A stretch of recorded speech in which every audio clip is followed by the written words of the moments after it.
جن کے حصول کے لیے یہ منزل جواری اس سرکس کے ایسے پرائیویٹ شوز میں شرکت کرتے تھے۔ ایک مجھے اپنے اندر کی ہیجان خیز توانائی کم ہوتی محسوس ہوئی۔ مجھے لگا کہ ریوالور کے رستے پر میری گرفت کمزور ہوتی جا رہی ہے۔ میں اچانک جیسے ایک دوراہے پر آ گیا۔ یہ شخص بھی شاید یہی چاہتا کہ میں دوراہے پر آ جاؤں۔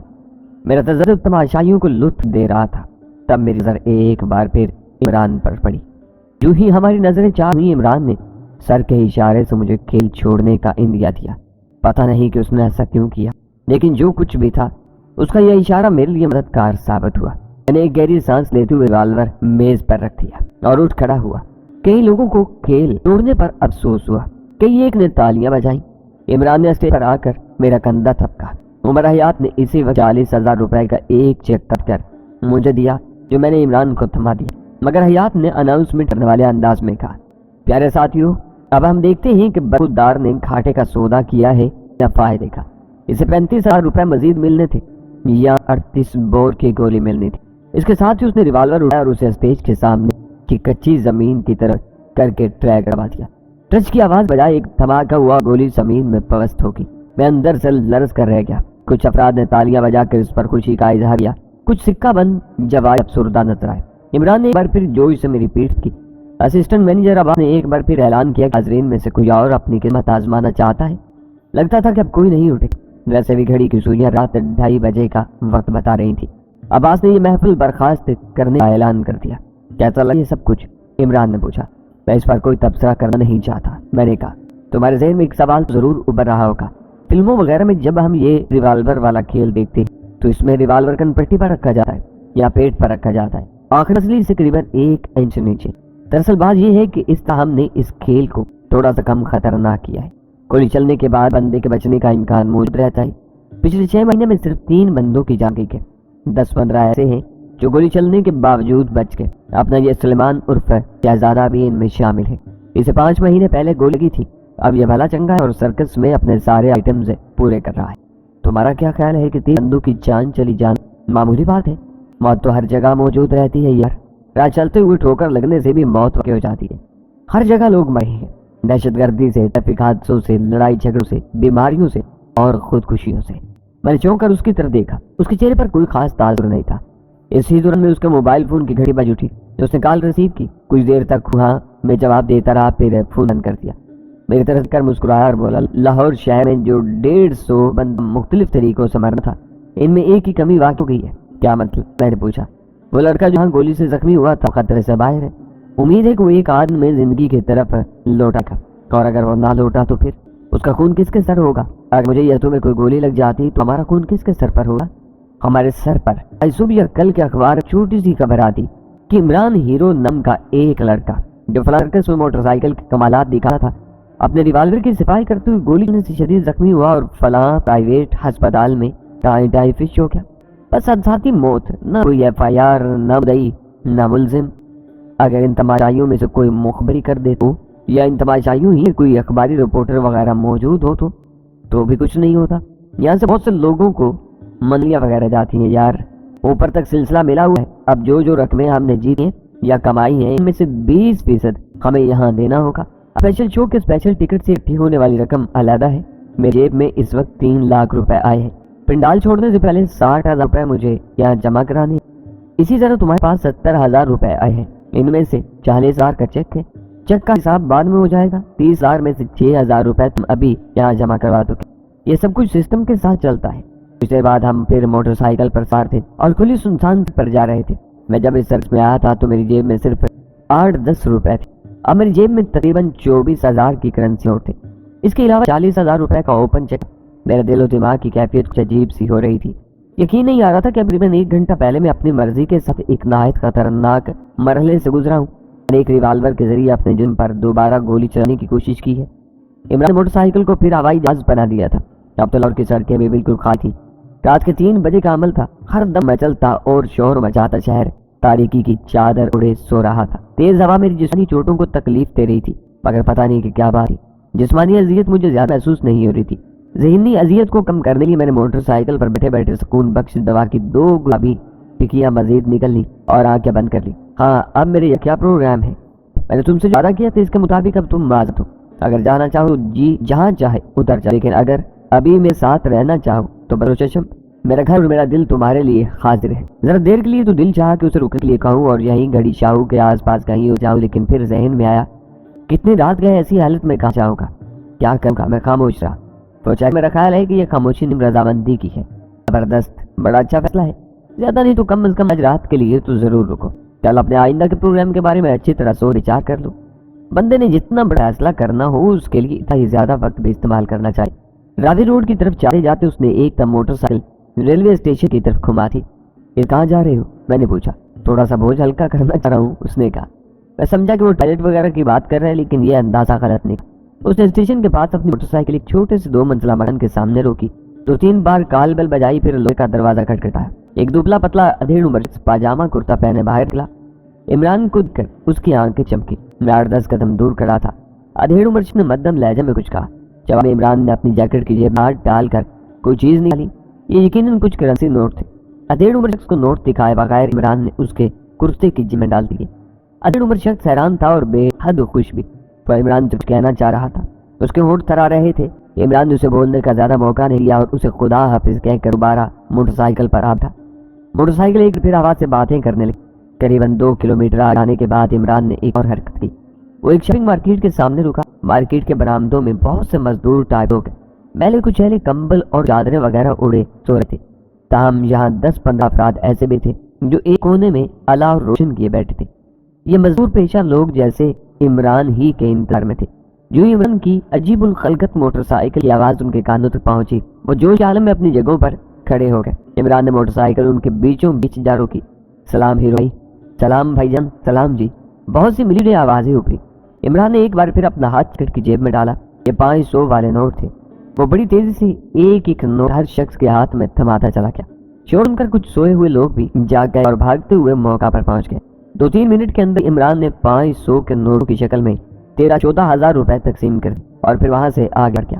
اب اس کا رخ سیدھا گھر کی طرف تھا۔ سلطانہ ڈاکو کا نام سنا ہوا ہے تم نے؟ اس نے موٹر سائیکل چلاتے چلاتے بلند آواز میں مجھ سے پوچھا۔ کیوں، کیا بات ہے؟ میں نے کہا۔ سلطانہ ڈاکو میرے پردادا کے چچیرے بھائی کی بہن کا بیٹا تھا۔ اس کے علاوہ وہ میرے پرنانا کی بہن کا دیور بھی لگتا تھا۔ سلطانہ ڈاکو امیروں سے مال لوٹ کر غریبوں میں بڑا تھا۔ میں بھی کبھی کبھی اسے ملتا جلتا کام کرتا ہوں۔ فرق صرف اتنا ہے کہ وہ امیروں پر پستول تان کر ان کو لوٹتا تھا، میں خود پستول تان کر ان کو لوٹتا ہوں۔ بلکہ آج تو تم نے بھی اس سے ملتا جلتا کام کیا ہے بھائی، واہ، میں بہت خوش ہوا ہوں۔ مجھے بالکل بھی امید نہیں تھی کہ تم 2-6 کھیلنے کی حامی بھر لو گے۔ جینا اسی کا نام ہے میری جان، آگے بڑھ کر جیو۔ سانس تو سبھی لیتے ہیں، مگر موت کی آنکھوں میں آنکھیں ڈال کر سانس لینے کا مزہ ہی کچھ اور ہوتا ہے۔ وہ بے پکی اڑا رہا تھا اور اس سے زیادہ رفتار کے ساتھ اس کی موٹر سائیکل اڑ رہی تھی۔ جلدی ہم راوی روڈ کی گنجان وادی میں داخل ہوئے۔ رات کے سپر بازار سنسان پڑا تھا۔ ایک یوگدار اور 2-3 آوارہ کتوں کے علاوہ کوئی متنفس دکھ نہیں دیا۔ عمران نے حسب سابق چابی لگا گھر کا دروازہ کھولا اور میں ساتھ اندر داخل ہو گیا۔ بہرحال اس نے ایک احتیاط یہ کی تھی کہ اپنی شور مچاتی موٹر سائیکل کو بازار ہی میں بند کر دیا تھا۔ غالب وہ نہیں چاہتا تھا کہ اڑوس پڑوس والے شور معیشت سمجھتے ہوئے کلمہ پڑھ کر بیدار ہو جائیں۔ کچھ دیر بعد ہم نیم گرم کمرے میں کمبل اوڑھے اپنے اپنے بستروں پر لیٹے تھے۔ میں جاگ رہا تھا اور میرے ساتھ عمران بھی جاگ رہا تھا۔ یقیناً وہ میرے بارے اور میرے حالات کے بارے میں جاننا چاہتا، لیکن اس کے لیے وہ مجھ پر کسی طرح کا دباؤ ڈالنا نہیں چاہتا تھا، لیکن اس نے جیسے یہ سب کچھ مجھ پر چھوڑ دیا تھا۔ بس ہم کچھ دیر تک ادھر ادھر کی باتیں کرتے رہے۔ رات آخری پہر میری آنکھ لگ گئی۔ دوبارہ بیدار ہوا تو دن چڑھ آیا تھا۔ گھر باہر مخصوص شور سنائی دے رہا تھا۔ اس 4 دیواری سے باہر زندگی ہر طرف رواں دواں تھی۔ نتنوں سے کھانے کی خوشبو ٹکرائی۔ دیکھا تو سامیز پر ایک بھرپور ناشتہ چنا ہوا تھا۔ ڈبل روٹی، مکھن، فرائی انڈے، حلوہ پوری، چنے اور دودھ وغیرہ۔ عمران میرے سراہنے کھڑا تھا۔ اس نے میرے شانے کو ہلا جلا کر مجھے جگایا تھا۔ میں اٹھا تو ساختہ کرانے پر مجبور ہو گیا۔ کل جو کچھ میرے ساتھ اور میرے جسم ساتھ ہوا تھا وہ اپنے موجودگی کا پورا احساس دلا تھا۔ ایک ٹانگ تو چوٹ سبب بالکل اکڑ گئی تھی۔